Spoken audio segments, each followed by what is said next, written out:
Baik, saya Brian Rifansa Diarraledo. Saya ingin mempresentasikan hasil analisis studi kasus dari UAS Audit Forensik. Baik, penyimpangan yang pertama adalah penyimpangan yang dilakukan panitia lelang sesuai data yang ada pada tanggal 6 sampai 16 Juni 2011. Panitia penggandaan tidak melakukan seleksi yang benar dikarenakan ditemukan rangkap jabatan di 4 peserta, yakni yang pertama CV Seria dan CV Bintang Terang, yang kedua CV Handal dan CV Delta. Dan di antara kelima peserta ada satu CV yang menjadi pemenang karena mempunyai kriteria yang baik. Namun pemenang lelang yang CV Bintang Terang ini merupakan milik istri Kepala BPKAD. Dengan kata lain, CV Bintang Terang ini mempunyai orang dalam agar bisa memenangkan lelang ini. Dua, adanya kontak change order atau perubahan kontrak.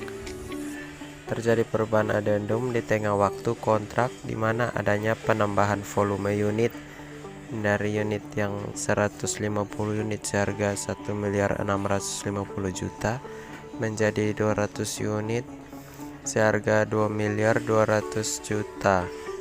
Dan juga perubahan adendum ini tidak direvisi di DPR tahun 2011, hanya tercatat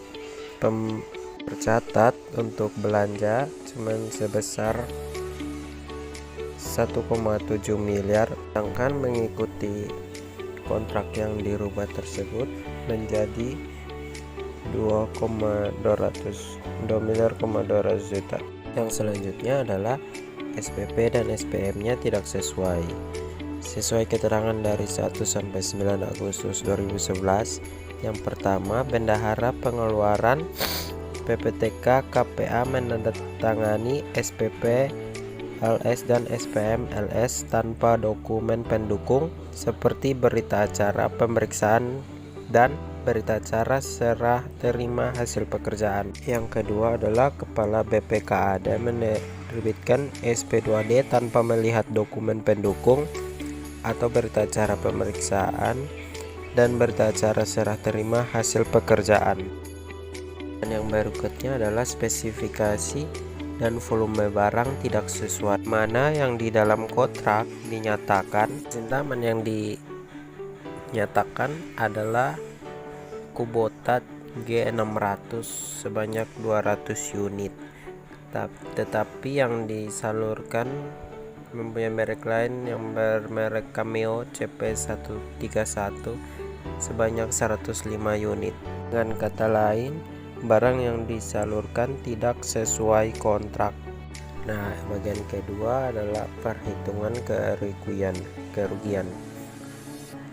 Dikarenakan barang yang diarahkan yaitu masih mempunyai nilai dan masih bermanfaat untuk digunakan, maka perhitungan kerugian ini menggunakan perhitungan metode harga wajar. Harga yang tertera dalam kontrak sejumlah 2.200.000.000 dikurangi dengan PPN sebesar 10%, maka total pengeluaran untuk penggandaan adalah 2 miliar. Berikutnya adalah pihak yang bertanggung jawab. Pertama adalah Kepala Dinas Pertanian, Perkebunan, dan Perhutanan. Sebagai KPA dan PPK, ia tidak bertanggung jawab atas penggandaan traktor tangan terhadap kontrak yang sudah ditandatangani.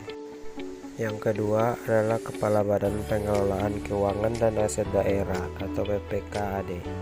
Ia menandatangani SP2D yang tidak valid karena tidak memeriksa dokumen pendukung.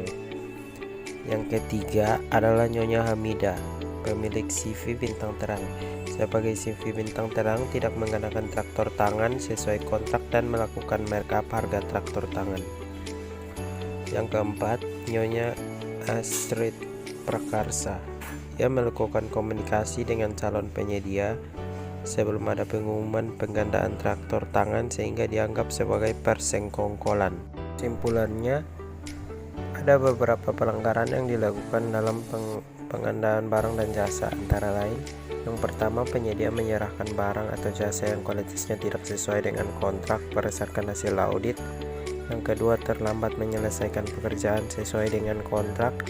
Yang ketiga, terindikasi melakukan persekongkolan dengan pihak dalam pemerintah untuk mengatur harga penawaran. Yang keempat, melakukan kesalahan dalam perhitungan volume hasil pekerjaan berdasarkan hasil audit. Sekian presentasi dan kesimpulan yang saya dapat. Kalau ada kesalahan perhitungan atau kata-kata, saya mohon maaf. Terima kasih atas kesempatan yang diberikan. Sekian dari saya, terima kasih.